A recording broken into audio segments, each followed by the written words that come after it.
Selamat pagi, Monicin. Pagi, Romo. Pagi, Merlis. Pagi, Bu Ririn. Pagi, Maria. Wah, ini pada ngumpul lagi bincang-bincang apa ya? Kita ngomongin hari suci, Romo. Oh, Hari Suci. Ya, ada 3. Ada Kamis Putih, Jumat Agung, dan Hari Raya Paskah. Nah, ini mana yang mau dibahas? Jumat Agung, Romo. Nah, baiklah, kita akan ke dalam, kita bincang-bincang, kita membicarakan tentang Jumat Agung itu seperti apa. Mari kita masuk ke dalam. Baik, Romo. Mari, Romo. Mari, silakan duduk. Ya, makasih Romo. Ini tempatnya yang cocok. Di sini ada tempat untuk ngopi. Iya. Di sini juga ada kolam renang. Jadi Ya. kalau Darahnya seger ya Romo ya. ngobrol, kita juga kalau mau kolam renang juga bisa. Tapi silakan Siap, Romo. duduk dulu. Ya, Kita Romo. sambil bincang-bincang. Di luar mau berbincangkan hari suci. Ada Kamis Putih, Jumat Agung, dan Paskah. Lalu tadi saya tanya tentang Jumat Agung. Nah, ini kira-kira apa yang mau ditanyakan supaya biar lebih paham tentang apa itu Jumat Agung.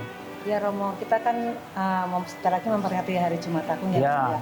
Pengen tahu Romo sebenarnya Jumat Agung itu apa itu Romo? Nah, baik, Jumat Agung. Kalau kita lihat dalam bahasa Inggrisnya itu ada diartikan Good Friday. Tapi kenapa dibuat agung? Apa dibalik keagungan dalam perayaan itu? Lalu kita bisa melihat bahwa Jumat Agung itu adalah karya penyelamatan ataupun puncak karya Yesus di tengah-tengah dunia. Karena dalam hidupnya Yesus berkarya dan juga dalam karyanya itu dia melakukan tugas yang mulia dari Allah sendiri. Kemudian dalam Jumat Agung itu terjadi beberapa peristiwa. Yang pertama, Yesus sengsara. Kemudian Yesus wafat. Dan yang ketiga adalah Yesus dimakamkan.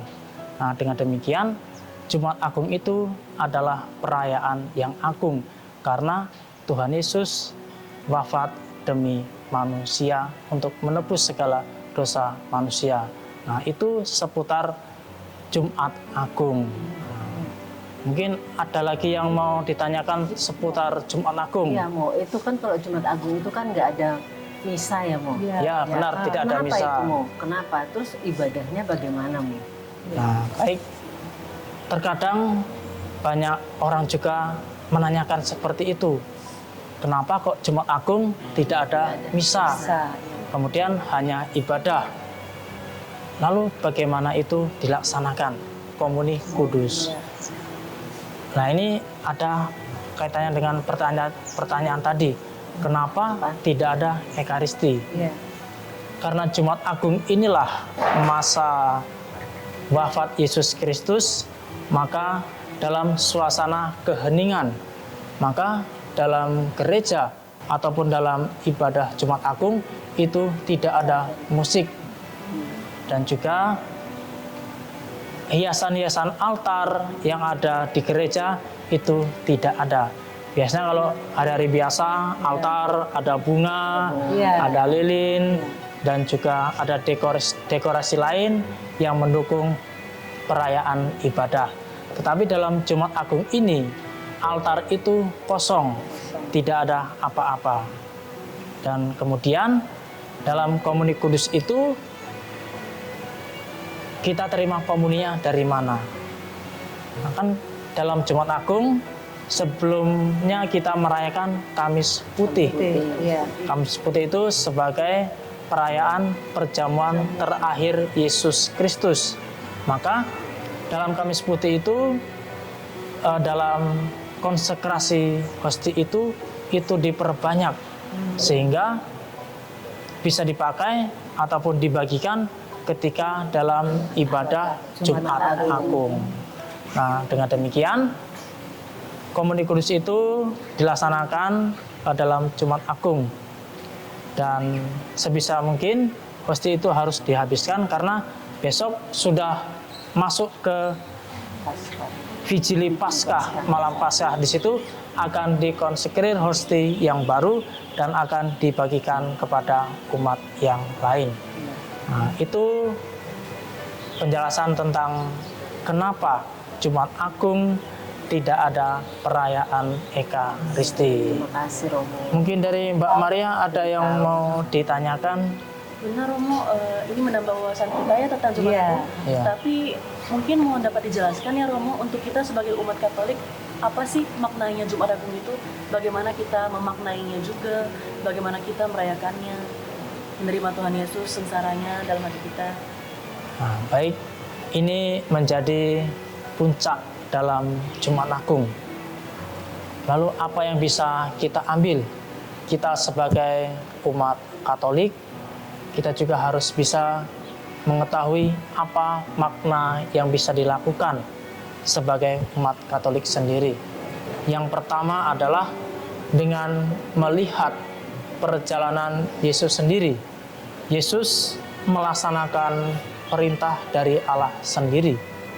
Dia rela disiksa, rela dicambuk, disalib, bahkan wafat di kayu salib. Itu adalah lambang kesetiaan Yesus kepada Allah. Bagaimanapun juga, Yesus mengikuti perintah dari Allah sendiri. Itu nilai pertama adalah kesetiaan akan tugas yang diberikan Allah kepada Yesus sendiri. Lalu yang kedua adalah solidaritas Yesus. Yesus melaksanakan itu karena Yesus akan menyelamatkan manusia. Karena kematian Yesus itu bukanlah kematian untuk dirinya sendiri, tetapi untuk menebus dosa-dosa manusia. Lalu yang ketiga adalah keheningan. Mengapa keheningan? Karena Jumat Agung itu dalam suasana duka dan juga dalam suasana hening, sehingga setiap manusia, setiap umat Kristiani, umat Katolik hendaknya bisa masuk dalam suasana hening itu untuk menciptakan bahwa ada rasa penyesalan, ada rasa pertobatan yang dialami. Dengan demikian, Jumat Agung adalah masa di mana umat Katolik bisa meresapi dan merenungkan wafat dan kematian Yesus, dan kematian Yesus itu adalah kematian untuk menebus dosa-dosa manusia. Nah, jadi itu seputar Jumat Agung. Jumat Agungnya mohon dapatnya ya kita menerima Yesus Kristus dan menerima sengsara wafatnya di kayu salib. Mohon dapatnya Romo memberkati kita ya dalam doa. Boleh. Iya. Sudah mah. Jadinya udah saatnya mulai bisa Ram. Oh, terima kasih sudah mengingatkan. Tapi kita tutup dulu dengan doa. Mari kita berdoa bersama-sama. Iya, Ram. Mari kita bersatu dalam doa untuk mengawali kegiatan kita hari ini. Dalam nama Bapa dan Putra dan Roh Kudus. Amin. Allah Bapa yang kekal dan kuasa, kami bersyukur kepadamu atas perjumpaan yang boleh kami alami pada hari ini. Tuhan, terima kasih atas segala pengalaman yang boleh kami bagikan bersama. Semoga ini menjadi kekuatan iman bagi kami dalam kehidupan sehari-hari. Berkatilah kami selanjutnya dalam kegiatan dan aktivitas kami. Kiranya kami dapat menjalankannya sesuai dengan kehendak-Mu. Doa ini kami sampaikan kepadamu dengan pengantaran Kristus Tuhan kami. Amin. Tuhan bersamamu Dan bersamamu. Semoga kita sekalian diberkati oleh Allah yang Maha Kuasa, Bapa, Putra, dan Roh Kudus. Amin.